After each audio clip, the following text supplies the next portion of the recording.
Postorder Traversal. Postorder traversal is a depth-first traversal technique in which what do? You'll first go to the left subtree, then you'll traverse the right subtree, and after everything you traverse the root. So this is the order to be followed in post-order traversal.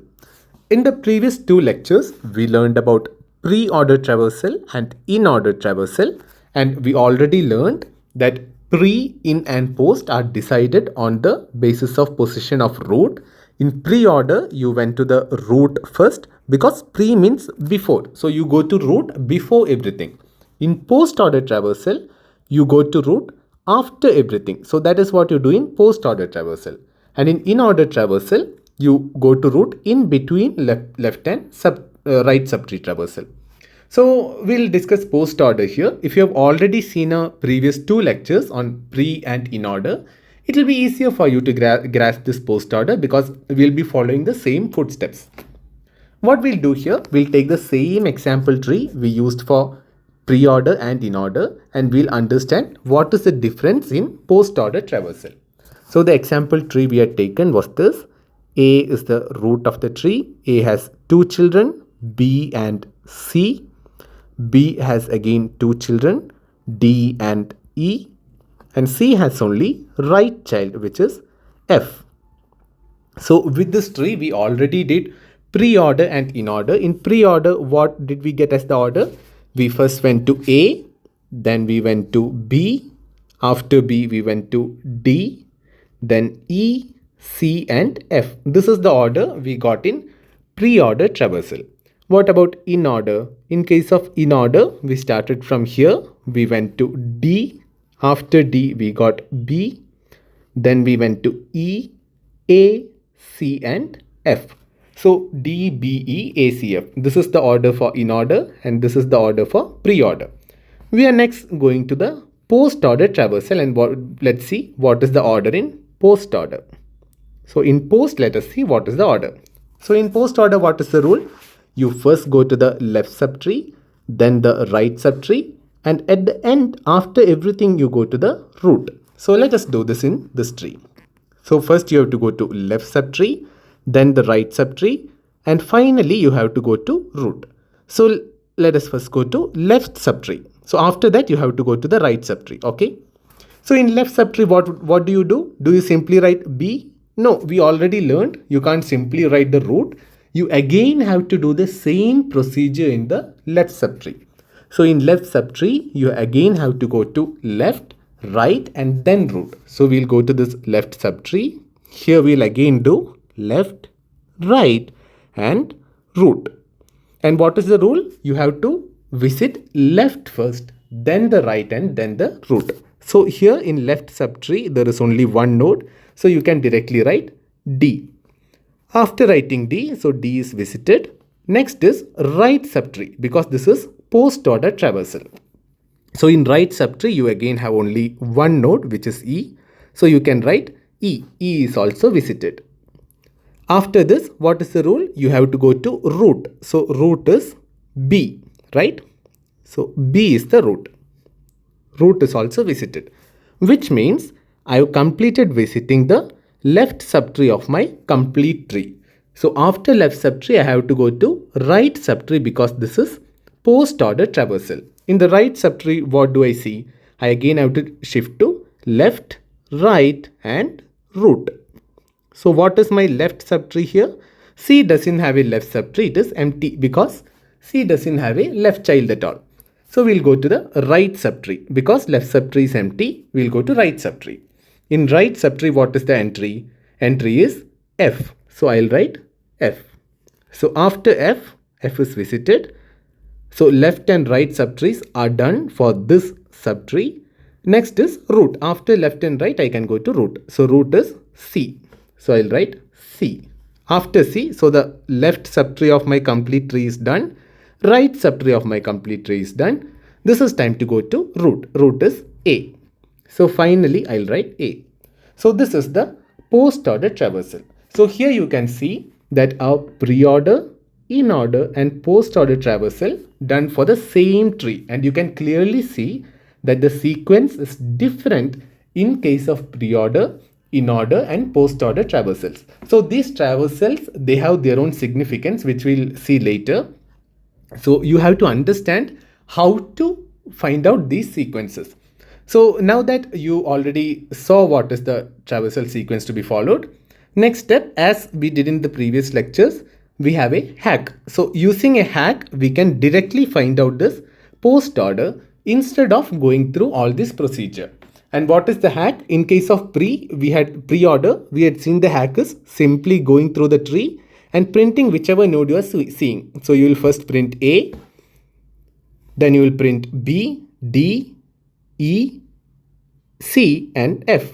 So whichever node you are seeing, you used to print, you got pre-order.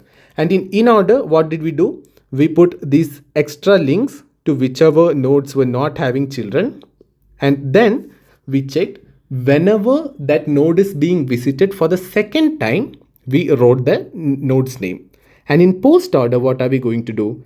Whenever you visit the node for the third time, you have to write it down. That is what you will do in post order. So let us try this hack on post order traversal.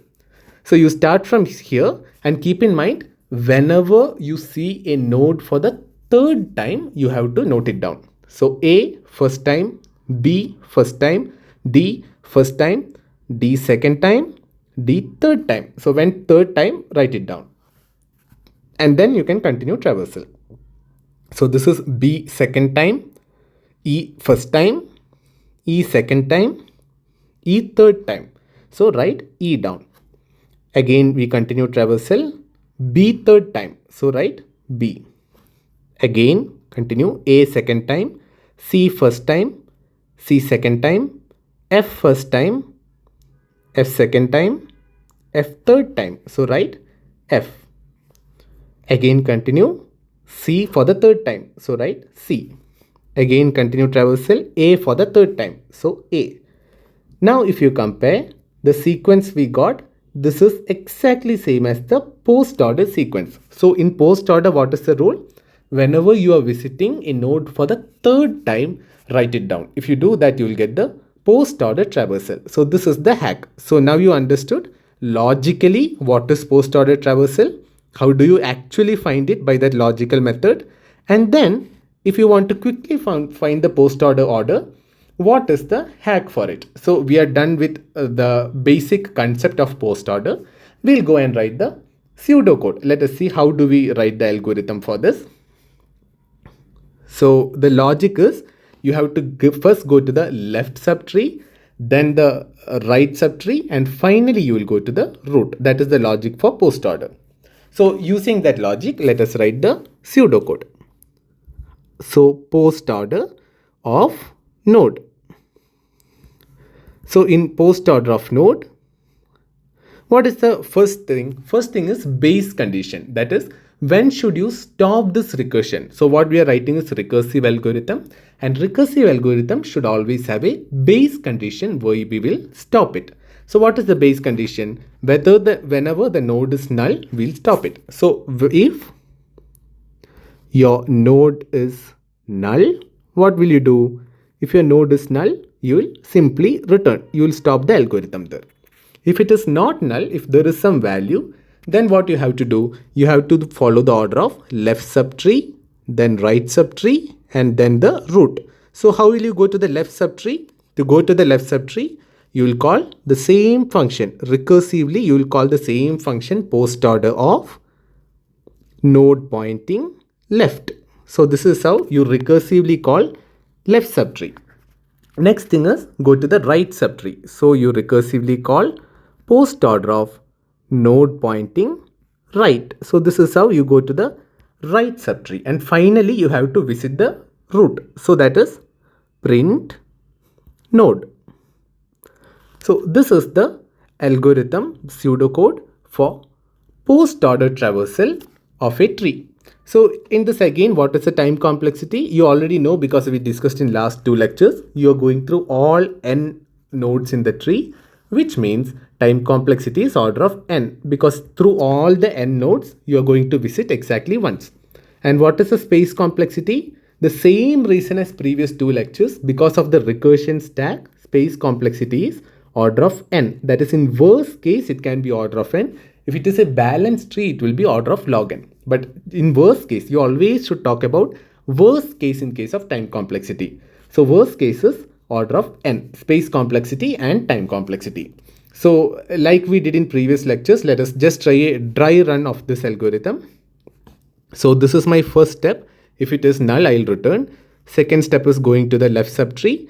Third step is going to the right subtree. And fourth step is printing the node. So my tree is this: A, B, C, D, E, and F. F is the right child of C. So this is my tree.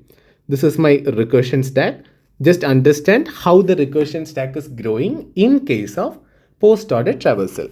So first I'll always start the call from the root. So post order of A. For that I'll call line number 1. What does 1 say? Return if it is null. But A is not null. There is value in A. So I'll go to second step, which is post order of node pointing left. So I'll go to second step, node pointing left. So I'll go to P of B. P of B says, so this second step is done, third step is pending for A. So I called P of B in this node, B node. I'll call first step, which is if node is null, B is not null. So I'll go to second step, which is post order of node pointing left. The second step says call the left subtree. So what is the left child of B? Left child of B is D. So I'll go to D, P of D. And what I'll keep in mind, whenever I come back, I have to execute third step in P of B, post order of B. So in post order of D, I'll execute first step. Node is not null, so I can continue. I'll go to second step, which is post order of node pointing left. What is the left child of D? Null. So I'll call post order of null. So this will be popped off because if it is null, I can simply return.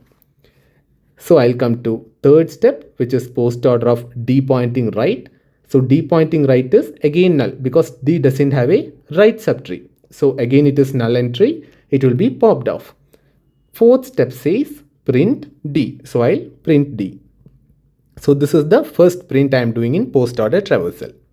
After print D, this will be popped off. Then I'll go to B. What is the third step of B? Third step of B says node pointing right. What is the right subtree of B? It is E. So I'll call post order of E. And I'll keep in mind that when I come back to B, I have to execute fourth step. So this is post order of E. In post order of E, what is the first step? First step is to check whether it is null. E is not null. There is value in E. So I'll go to second step, which is node pointing left. What is the left child of E? Null. So I'll have a null entry, which will be popped off.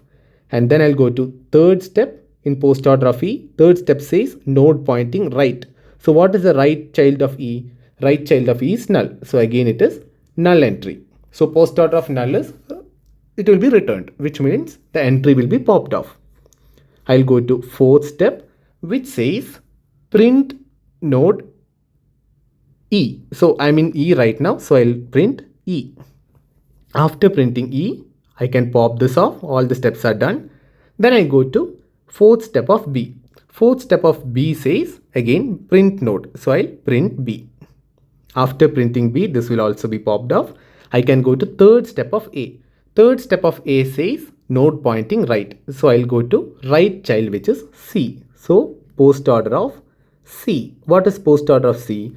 Post order of C, first step is node, whether the node is null. C is not null, which means I'll go to second step. Second step says I have to do node pointing left. Post order of node pointing left. So what is left child of C? C doesn't have a left child. So it is a null entry. Post order of null.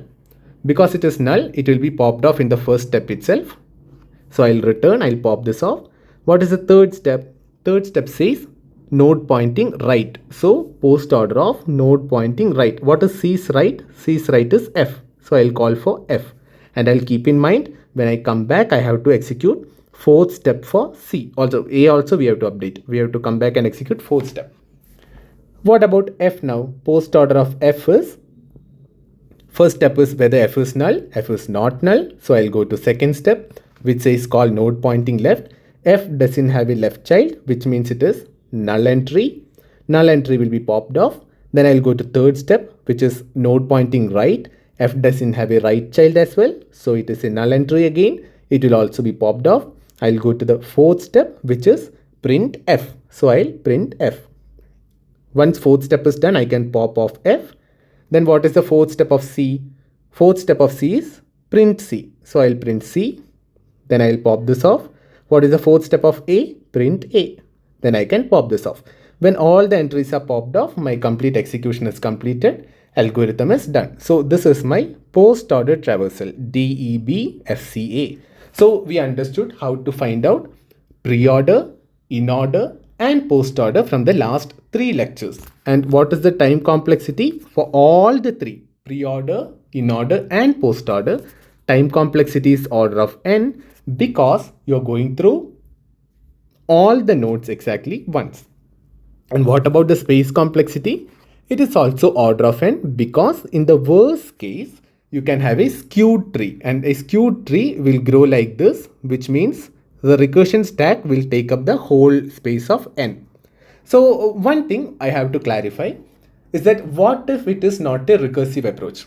If it is an iterative approach, you still have to use a stack in order to keep track of all these. So in that case, you will explicitly use a stack which will also use the same space complexity. So that is why space complexity is always the same.